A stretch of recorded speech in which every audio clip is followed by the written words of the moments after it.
on to the oldest street on the lot, Denver Street. Back in the early days, Carl Letley used to supervise production of over 200 films every year. Many of those early films were short westerns, which were shot on Denver Street, which we're turned on to right now. Take a good look at the buildings. No, folks, it is not an optical illusion. These buildings are smaller than normal. They were built on a 7/8 scale to make the early cowboys appear larger than life on film.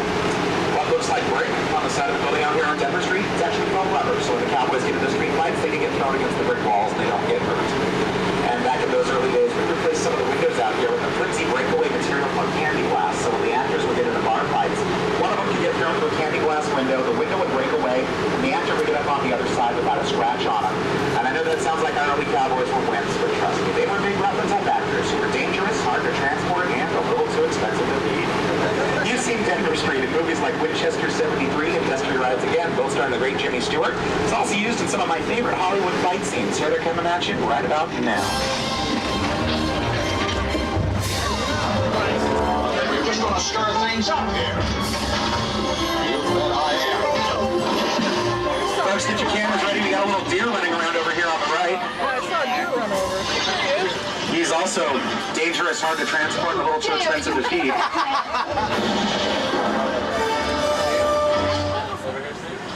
Mine hit the ground first.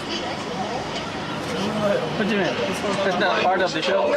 That's a great line. That was from the movie The War Wagon with Kirk Douglas and the greatest cowboy of them all, the Duke, John Wayne. And you know, John Wayne got his start right here at Universal Studios, but not as an actor. Most people don't know that John Wayne's first job in the movie business was working as a prop man for the great Western director John Ford, who also got his start here on the lot.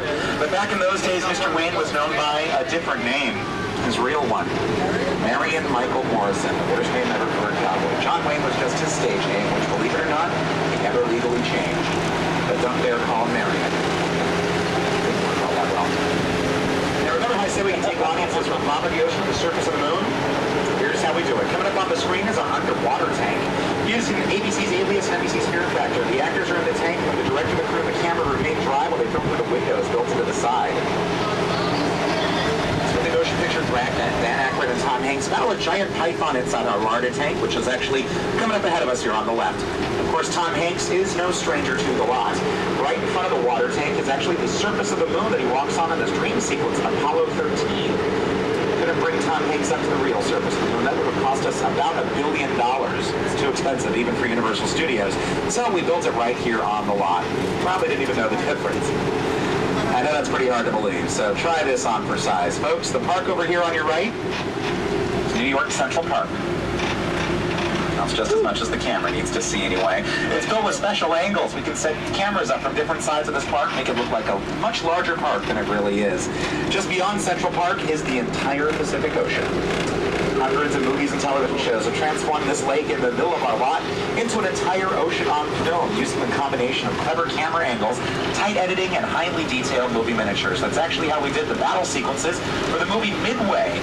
We used a miniature fleet of boats. Now, even though miniatures are less expensive than the real thing to build, they're still the most expensive sets that we build. So to save a little money for Midway, we only used the one fleet of boats. On one side of the boats, we painted the American colors, filmed them going one way down the lake. On the opposite side of those boats, we painted the Japanese colors, filmed them going the other way down the lake. The battle footage in Midway was actual battle footage taken during World War II. You might also recognize the lake from the TV movies based on the television series Gilligan's Island. Rescue from Gilligan's Island, Return to Gilligan's Island, and my personal favorite, the Harlem Globetrotters on Gilligan's Island, were shot right out here around Singapore Lake. Just ahead of us, they actually use this bridge. Wait a minute. Where's the bridge? Uh-oh. Looks like it got washed out, folks. This isn't good. There's supposed to be a bridge here to get us across the lake, but apparently it's not here. And we can't back up. If we tried to back up the tram, we would jackknife. You folks back there in the third and fourth cars, you'd wind up in the lake. I did warn you were going to get wet, right? Cecil B. DeMille was the first director to part the Red Sea in the 1923 silent version of the Ten Commandments. He took a frozen block of gelatin and cut it in half, then filmed the two halves being melted back together using gas jets. When he reversed the footage, it looked like the Red Sea was opening up. As we're about to travel through this Red Sea, I'd like to remind everybody to remain seated. You may want to pick up anything off the tram floor so that it doesn't get wet. Keep your cameras ready. You're going to get a great sea level picture. However, folks, do not reach out and touch the water. It hasn't been changed in 40 years, and it's kind of stinky, and that stink will stay with you all day long. Have your cameras ready, especially off to the left here. This nice, peaceful-looking lagoon was actually once more ominous on film. That's the original Black Lagoon. Some of the creatures of the Black Lagoon were a horror film shot out here during the 50s. That's also the swamp where Norman Bates stashes his murder victims of the original Psycho with Anthony Perkins and Janet Leigh. And no, the set coming up on the left was not used in the Gilligan's Island movies. It was used in the Tales of the Gold Monkey, a television series. It's on track, so we can roll it right across the road that we're on to cover it up to make it look like a tropical island. Mostly that set just hides our prom warehouse right behind it. Prop is short for property. Anything on the set that is not nailed down or handled by the actors. We're one of the few studios in Hollywood that has their own prop collection. It's actually the largest collection in the industry. So large, we don't know exactly how many props we have because it is always growing. We do know that inside that building we house well over 1 million props. And a lot of those props were utilized in an area just up ahead. It's called the Square of Warriors. Many great warriors have defended the square. Most recently, the Scorpion King, Dwayne Johnson, also known as The Rock. Coming up down the right, we'll see some of the ancient Egypt sets we used for the Scorpion King, including the Scorpion King's temple. Those sets are right next to ancient Rome, the steps of the Roman Senate, where Laurence Olivier addresses the soldiers and Spartacus. My favorite part of the tour is the only time I get to say hi personally to the third and fourth cars. Hello, third car. How's everybody doing back there? Hey, fourth car, what's going on? Hey, wake that guy up. To go through Paris, London, Spain, Germany, Italy, any European town you want to go to, because over to our Johnny Depp. These sets were used extensively in 1929 for All Quiet on the Western Front. Our first Academy Award for Best Picture. This was in France during World War I for that film. I'd also recognize this main street that we're on from the opening of Castle Rock City Slickers. Bruno Kirby, Daniel Stern, and Billy Crystal run with the Bulls of Pamplona, Spain at the opening of the film, but they never left Southern California. They were actually right here on our lot running with those Bulls. I'd also recognize these streets if you're a fan of UPN's Buffy the Vampire Slayer. I watch it religiously every Tuesday night. There's only one episode left coming up this Tuesday. Anytime you do a flashback where somebody turns into a vampire, it was shot out here in Little Europe. And of course that's pretty appropriate because this was all Transylvania for the original Dracula of Lugosi. Most of our classic monsters have appeared out here over the years, especially in this courtyard here on the right. The most historic part of the lot, this is the Court of Miracles, named after the 1919 film The Miracle Man with Lon Chaney, who would come back in 1923 as the Hunchback of Notre Dame. But it's not the only thing those monster movies have in common. They also have bad weather, gothic castle. Don't do that, you'll just make them angry.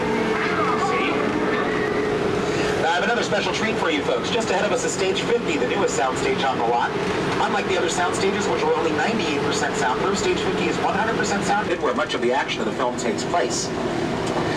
Now, as we come on in, I can tell you that this is a hot set. Now, that doesn't mean that the set is very warm inside. It means that the set is fully dressed and ready for shooting as soon as the director calls action. All the set dressing here. As we come on into the set, you can take a look and see what goes into making our sets look realistic. We've got some current advertisements on the wall, some actual area maps. We even have actual newspapers over there and those newspaper stands, helping to add to the realism of this set. Now, it is important with hot sets, when the crew is not around, if anybody comes to the set, that nothing be touced. That way, when the crew comes back, they can resume filming from the spot that they left. Just a little California tremor, folks. Nothing to worry about. They happen all the time. As I was saying, okay, it looks like a little more than a tremor. Everybody's staying the scene. Normally, these are places only last a couple of seconds. They should be fine in here. The soundstage is on hopefully stand first. Oh, thank you. Just give it to me. Look back there.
played an important part in Earthquake, the big one, a simulated 8.3 on the Richter scale.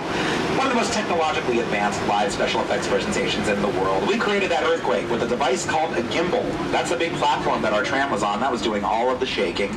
That's actually how we destroyed Los Angeles in the 1975 disaster movie Earthquake. We built a 1/6 scale model of the city out of styrofoam, put him on a giant roof, run down the block, turn the corner.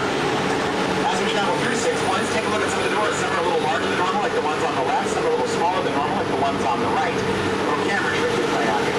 We put the arrow on the western in front of a larger door to make it look smaller and more petite. Put the cowboy in front of a smaller door to make it look bigger and rummier. A little known fact that most of our early cowboys were pretty short. John Wayne, 4'11". Can't believe you bought that. John Wayne, 6'4". We're on John Wayne Road right now. Going across the border into Old Mexico once again. You might recognize this part from What's Love Got to Do with It? Lawrence Fishburne and Angela Bassett as Ike and Tina Turner get married here in our own version of Tijuana. Just ahead of us, you can see a billboard welcoming us to Amity Island. For the last 28 years, Amity has been terrorized by 25-foot great white man-eating shark. The locals nicknamed the shark Jaws because he's basically all teeth. I haven't closed the beaches, but they're breathing a sigh of relief in Amity today. This morning, they caught the famous shark. As a matter of fact, my friend George, the diver for the Amity Police Department, he's in the water right now. He said we can come on in while he's doing a sweep of the harbor before we said we'll also see the shark. Hey, there it is. It's hanging off the dock there on the right. Shark looks like he's only about 15 feet to me, though. Guess everything looks bigger on film. There's George's boat, his police boat. We go out fishing on the weekends because there's a big reward for this shark. We've been trying to catch him ourselves. See that yellow float in the middle of the harbor there? That's our trap. It's got a big hook attached to it. Wait a minute. There's a fin out there. There's still a shark in the water. Holy shnikes, I hope George sees him. Wait a minute, he's coming up. I better warn George. George, buddy, you gotta get out of the water. There's a big shark headed right for you. George, quit kidding around. Swim a boat, get out of the water. The shark's gonna eat. George. Oh, no. There's something you don't see every day, folks. Oh, man. He's thinking about it. I do. 3-4 times a day sometimes. Looks like we caught the wrong shark. The real shark's still out there. Thank goodness George still has that trap set up. Everybody keep your eye on the yellow float. Like I said, it's got a big hook attached to it. Big piece of bait on the end of the hook, and it's tied off real secure over here on the pier. Wait, he's taking the bait. And he's taking the pier with him. Hang on, everybody. We knocked the gas nozzle loose. It's spraying over the dock. Gee, I hope the dock doesn't blow up. Wait a minute. The shark dropped the bait. Everybody keep your eyes up there on the yellow float. He's probably underneath, just circling, waiting to attack it again. Look out, there he is!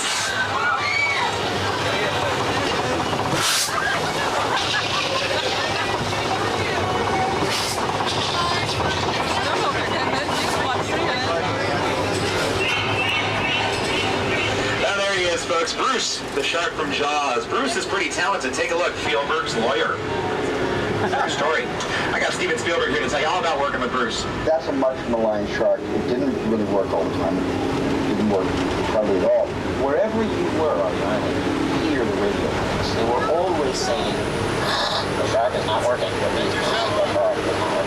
We just waited around. The shark worked well enough for a while they were so I knew it was quite a lot. Over $470 million and still growing. Little trivia for you, which means we could use it for both interior and exterior filming. It's large enough to get our camera equipment and lighting inside, but if we need a little more room, we can open it up like a doll's house and get our interior shots that way.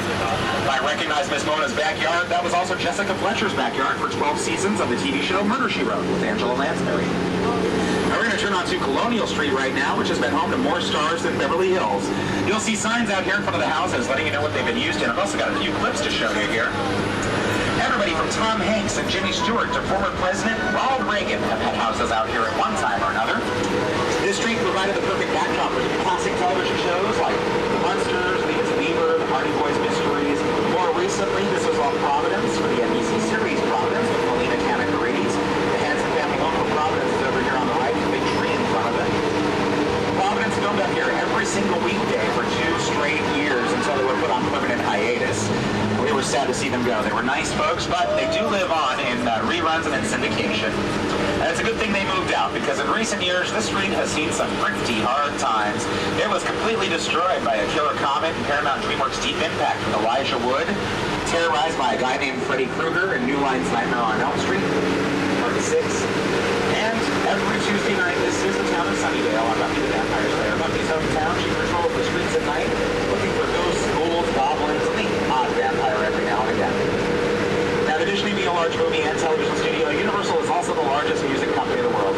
of the music market is ours. So we have artists like U2, Limp Bizkit, Aerosmith, Shania Twain, Sting, Eminem, recent Oscar winner, Elton John. The list goes on and on and on.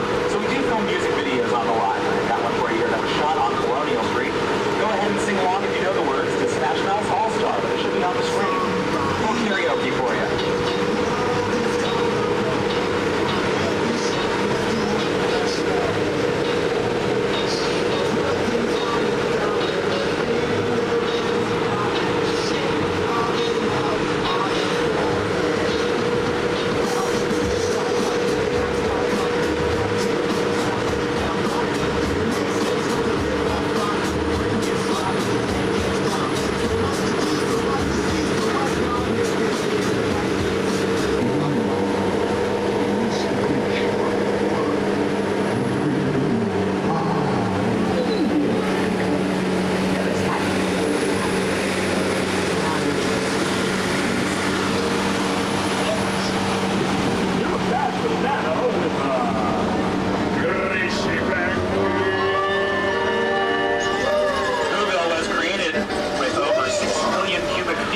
Styrofoam. I want to stay here anyway. The Bates Motel and up on the hill, the original Psycho House. Hey, wait a minute, look up there in the window. Mother's up there. Looks like she just had lunch. She's stuffed. The steps going up to the Psycho House, we call that the Psycho Path. Psycho House. A man dressed as mother jumped out with a butcher knife, scared everybody on board the tram, and then ran off into the hills and disappeared. It took us a couple of weeks, but we did eventually find out that it was